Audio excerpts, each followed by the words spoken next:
Hey guys! So ngayon it's Monday and wala kaming klase. And of course, dumating na aming isang order. Ayan. Order kami.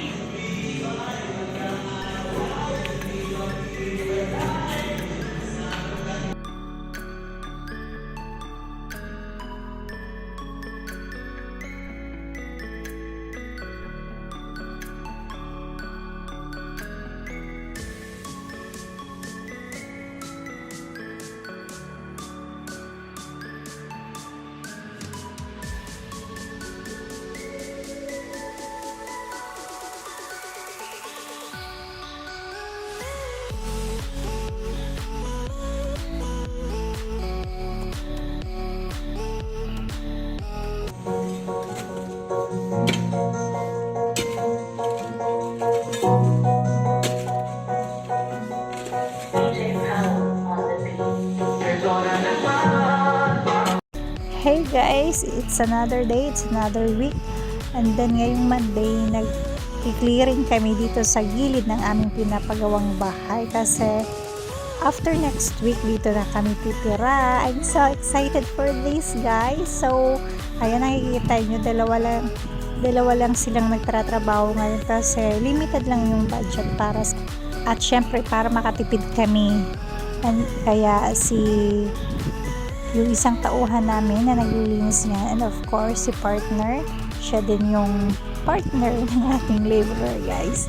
So yung mga sobrang lupa ay inaalis nila at inalagay nila yan sa kabilang bahay kasi meron dong space para paglagyan ng mga lupa na yan. So marami yan guys.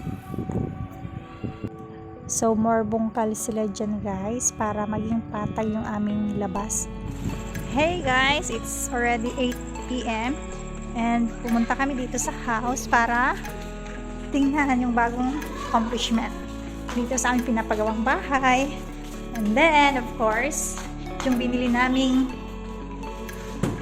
tawag nito, yung lalagyan ng mga plata dyan, bubuihin namin yan. And dito, yan na yung bagong daanan namin guys. Bakas pwede ka na? Dito din. Bakas pwede. Tomorrow, magtatrabaho ulit sila. Kasi madami pa siyang kailangan tapusin. Kalat pa. Madami pang kalat. Bukas yung gagawin. Yung tiyan mo super big. Okay, so ngayon. Okay guys, so sa house namin ito bubuuhin. So now it's Tuesday, April 9, 2024 and now andito kami sa pagawaan ng mga salamin. So dito naman ay nagbayad kami para sa aming glass door. Hey guys, it's Wednesday, April 10, 2024 and we don't have classes because it's Eid al-Fitr, so araw ng mga Muslim ngayon, Ramadan. So, magpapatrabaho tayo guys. And it's holiday. Kanina, kinuha na nila yung mga sobra ditong lupa. Ayan. Kunti na lang siya guys. Ito yung aming nasa likuran. Ganito yung space. Then, sa kabila naman, ayan. Medyo magulo pa rin. Ayan siya. Yan po yung space dito sa likod. Septic tank. Ito guys, septic tank namin. And then dito, madami pa rin mga nakaharang na mga graba and bye-bye. So, tatanggalin yan guys. And dito ayusin kasi on Saturday, maglalagay na dito ng pintuan. So, ayan na sila. Pangalawang hakot na yan guys. Ayan, marami pa ditong hakotin. Ayan guys, todo hakot sila. Marami pa yan talaga guys.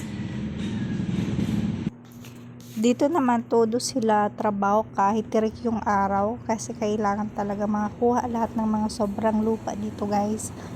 Kasi sobrang mataas yung part na lupa dito. Kaya binabawasan namin siya. And ganito naman yung magiging itsura niya sa labas kapag tinignan mo siya. Ayan. So napakaganda. kahit wala pang pintura, na miss na ako sa dito pa rin, meron pa silang ayusin itong mga lupa, tatanggalin. Doon pa lang sila sa pinakadulo, guys. Terus kita itu lagi karga sa na graba, boulders, no? Pasti bisa banget terus semua.